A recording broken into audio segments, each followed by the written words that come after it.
tienen un factor de un desarrollo de unas competencias, me han ayudado como a destacarme en los diferentes espacios. El tema de la formación profunda en valores, de ser buenos seres humanos. Yo creo que también el tema de los discipulados y los liderazgos. Muy pequeño vos empezás a tener como funciones de liderazgo en la iglesia que te permiten hablar en público, debatir cosas, conversar cosas que son competencias que yo creo que se me fueron fortaleciendo mucho. Yo me acuerdo que muy joven, 17, 18 años, yo ya lideraba el grupo de música de la iglesia o lideraba el grupo de jóvenes y entonces habían proyectos como hacer campamentos, entonces era que 3 días nos íbamos por una finca, entonces había que hacer el presupuesto, había que hacer la publicidad, había que coordinar todos los temas de alimentación, o sea, eran cosas que yo creo que forman el carácter y el liderazgo de las personas, ese sentido de ser buen ser humano, conectado pues con los principios de la iglesia. Como todo en la vida, Ricardo tiene sus luces y sus sombras. Creo que también COVID y otro tipo de cosas que las he venido trabajando en mi vida, pero en general yo creo que la iglesia se convirtió en un lugar de entrenamiento de competencias que llamamos blandas, para mí, que después si yo miro y hago retrospectiva, me servían demasiado en los otros espacios en los que estaba. El tema de la educación, pues mira, Ricardo, yo sabía que ese era el camino y la formación. Lo que pasa es que si ahora tenemos dificultades en la educación en ese tiempo, que la calidad era más bajita todavía, más en el barrio en donde estábamos, ser el mejor del grupo era muy fácil y eso también puede generar como mediocridad, pero como que el trabajar en las materias repetíamos cosas que en otros colegios seguramente iban más avanzados y ahorita te cuento el impacto que ha tenido eso. La educación era un refugio para mí, o sea, el estar en el colegio, el ir a estudiar.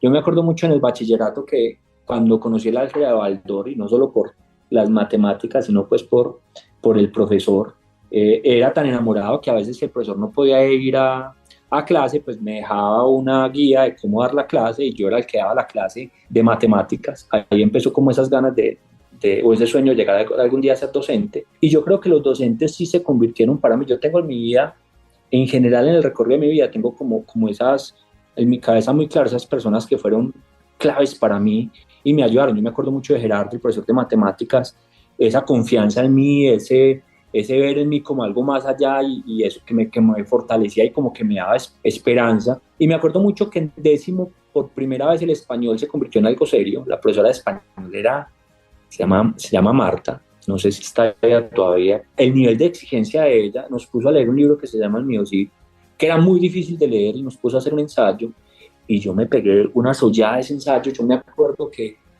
presenté un ensayo del que me sentía orgulloso y la retroalimentación de ella y hizo que me enamorara del tema. Yo decía, si no soy profesor de matemáticas, soy profesor de español, será pues como mi sueño en el colegio. Entonces la educación se convirtió para mí en ese refugio y también los profesores. Habían profesores pues desafortunados que seguramente no estaban en su momento con tantos niveles de conciencia, pero habían profesores que inclusive algunos me decían que pudieras estudiar en otro colegio, que pudieras estar en otra parte, o sea, como ese tema de ver en mí algo más allá, como capacidades, como eso me daba como confianza de seguir soñando. Yo me acuerdo que yo en mis oraciones le decía a Dios, da Dios, mi papá no tiene para pagarme una universidad, yo me tengo que ganar una beca, yo escribía mis peticiones y las ponía ahí detrás de los cuadros que teníamos en el cuarto, que además pues el cuarto era de todos los hermanos, pues nosotros dormíamos todos en un solo cuarto. Ya te imaginarás pues cómo era para que nos durmiéramos en las noches o la recocha o el desorden que manteníamos en ese cuarto. Mi papá nos dio juguete, y más a los mayores. Y papá, como madrugaba tanto, él se levantaba a las 3 de la mañana porque era mucha la producción de buñuelos que él hacía solo y con mi mamá pues como le ayudaba. Y mi papá a las 9 de la noche todos los días del año, incluyase 24, 31, el que quiera, todos los días del año a las 9 de la noche ya la casa tenía que estar en silencio. Y nosotros nos cogía la risa, y entonces cada rato mi papá bajaba, pues mi papá era con la amenaza, pues imagínate, con ese nivel de responsabilidad y con 4 muchachos en la edad en la que estábamos, la amenaza, síganse riendo y bajo y les doy una pela. Y hubo una noche, me acuerdo que nos ganamos recorrido de pela en 2 veces.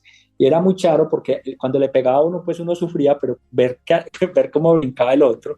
Entonces cuando mi papá ya se iba, todos cascados, éramos muertos de la risa, ay, como Daniel como brincó, ay, que hay de qué tal cosa, ay, que Jonathan tal cosa. Entonces era difícil, pero yo creo que tratábamos de respetar pues a papá, pero como la casa era tan pequeña, pues cualquier murmullo, cualquier bulla, lo interrumpía pues a él y él tenía que madrugar a trabajar. Entonces, era eso y otra cosa, la lucha con mi mamá, pues ya te imaginarás, el desorden de la ropa, de tender las camas, todos durmiendo en un solo cuarto. Ya mi papá después nos fue como poniendo muros, él fue como acomodando las cosas, pero sí era, sí era bastante retar para mis papás con nosotros, porque obviamente nosotros vivíamos, el día que no se trabajaba era el día que no había plata. Mi papá trataba de ahorrar, pero es que era muy complejo. Entonces, todos los días se trabajaba. Hay una cosa, Ricardo, que yo me acuerdo un montón, y era que yo me acuerdo que yo me levantaba a veces porque mi papá iba diversificando pues lo que vendía. Entonces vendía los fines de semana, los sábados y los domingos, tortas de choco, de maíz pues, de maíz tierno de choco, lo vendía. Entonces yo me levantaba en las mañanas a moler el chocolo, en las madrugadas también, y ahí me tocaba a veces ver a mi papá enfermo, ardido de fiebre y trabajando. O sea, yo me acuerdo que una vez lo operaron de cataratas y mi papá, de los dos ojos, y mi papá quedó pues ciego, y nosotros, papá aún así trabajaba, y para salir a vender los buñuelos nosotros íbamos como de las arillos de él a guiarlo, especialmente yo pues que era el mayor, iba a guiarlo y siempre trabajaba, todos los días trabajaba. O sea, eso era una cosa que yo que no tengo que reconocer a mi papá, y es que independiente siempre había un esfuerzo, no había una disculpa para no hacer las cosas, y creo que fue un ejemplo para nosotros pues los hijos bastante grandes. No hay disculpa, las cosas se pueden hacer. Oyendo estas historias, ¿cuáles eran los motores que hacían que sus padres trabajaran incansablemente? Yo creo que nosotros los hijos nos convertimos para ellos en el motor de trabajo, o sea, el de hacer las cosas siempre. O sea, mis papás todo lo invertían en nosotros, lo que llegaba a la casa nunca era malgastado y siempre era en función de nosotros. Mi papá pensaba también en la educación superior. Bueno, estos pelados mi papá soñaba que nosotros estudiáramos, y él decía, el que no quiera es otra cosa, pero yo quiero tener las condiciones para ayudar con lo que se pudiera, ¿cierto? Mi papá tenía esos sueños, y yo me acuerdo mucho, Ricardo, que en el barrio terminar el bachillerato era un reto. O sea, la gente normalmente en octavo, los pelados en octavo, noveno, que ya estaban medio fuertecitos, ya se salían a trabajar y a conseguir plata porque era difícil y la deserción escolar era muy tesa. Y que mi papá pensara y soñara un poquito más con nosotros era muy visionario. Mi papá siempre ha sido un hombre visionario. Yo creo que hacía con nosotros de soñar de que no era el bachillerato, sino que había más. Yo creo que ese era el motor de mis papás, y que fuéramos buenos seres humanos. Mis papás nos cuidaban mucho, mi papá y mi mamá siempre estaban pendientes de cuáles eran las amistades, de con quién nos reuníamos, de dónde íbamos. Nosotros no íbamos a amanecer a casas de compañeros, ni íbamos, o sea, nosotros ahí fuimos. Yo creo que había una conciencia de ellos, del ambiente en el que nos estábamos pues criando, por decirlo así, y la función de ellos de cuidarnos. Entonces yo creo que ese fue el motor, era como sacarnos adelante a nosotros los hijos. Hagamos una pausa.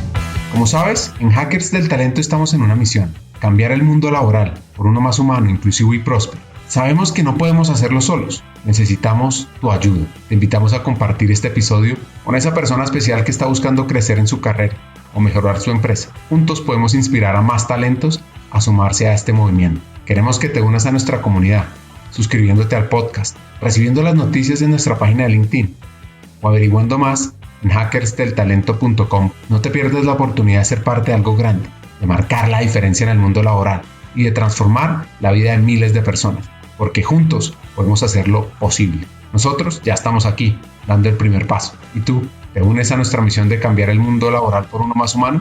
Hagámoslo juntos. Sigamos con el episodio.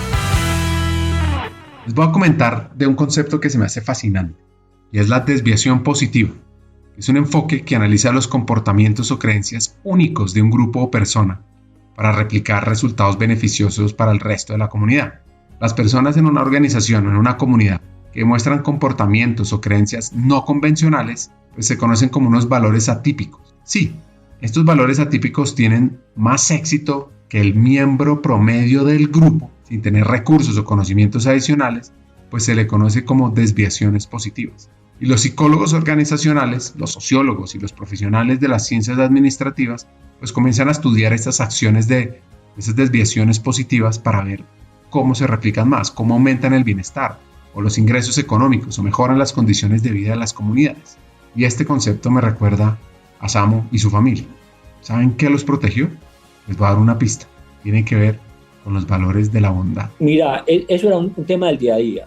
O sea, darse cuenta que ya que el compañerito estaba fumando, que ya no estaba solo fumando cigarrillos, sino que ya estaba fumando marihuana, el alcohol era muy común. Pero había varias cosas. Yo creo que uno, el hogar. O sea, yo no tuve a mi papá y mamá nunca, mi papá nunca lo he visto borracho ni a mi mamá en la vida, ni fumando, ni nada de eso. Entonces había como un ejemplo. O sea, no lo tenían que decir, era que mi papá y mi mamá eran un ejemplo, han sido un ejemplo. La iglesia también, esos valores cristianos, también nos ha protegido. Inclusive hay una cosa que mi papá y mamá también, el ser ellos eran quienes eran en el barrio, nos ayudaba a protegernos. O sea, a nosotros a mí nunca me ofrecieron nada como en el barrio, como seguramente como lo hicieron con mis amiguitos que cuando ya estaban granditos para ser mandados y para servir pues como de iniciación. A nosotros no nos tocaba nadie y yo siempre lo percibía, éramos los hijos de don Honorio, era como que ese señor es bueno, esa familia es buena, no la toquen. Había un cuidado también alrededor. Yo me acuerdo que cuando jugábamos en la cancha, de pronto había algún tropel y se subían los humos y de pronto a mis hermanos o a mí alguien nos iba a maltratar o a pegar. No, esos son los hijos de don Honorio, son los hijos de don Honorio. No, con los hijos de don Honorio no se metan. Y era en función de ver como la integridad, los valores de mi papá y mamá y como que esos hijos son buenos, como que no los dañemos. Y yo creo, Ricardo, que eso nos permitió también avanzar. Y yo creo que también esa responsabilidad que nosotros veíamos en mi papá y en la iglesia, y especialmente en mí, yo decía, yo no puedo meterme ahí porque yo no quiero eso para mí. Yo decía, yo tengo que salir de este espacio y ayudar a mis papás, pero yo tengo que salir de este espacio y la vida no es esa, la vida es la educación.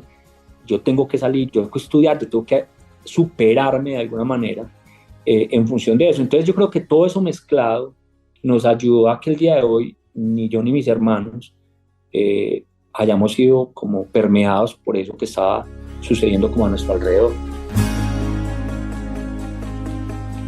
Siguiendo la historia, oigan este mensaje del padre sobre los dedos de la mano y los hijos. Ser hermano de Samuel no era tan chévere. Yo, ya sabes que quedé como mayor, entonces cuando mis hermanos llegaban al curso y le decían, ¿usted es hermano de Samuel? Ah, entonces usted también debe ser una lumbrera. No, usted también, no, mejor dicho, o sea, ya daban por hecho que por ser hermano mío era muy buen estudiante, iba a ser muy juiciosos.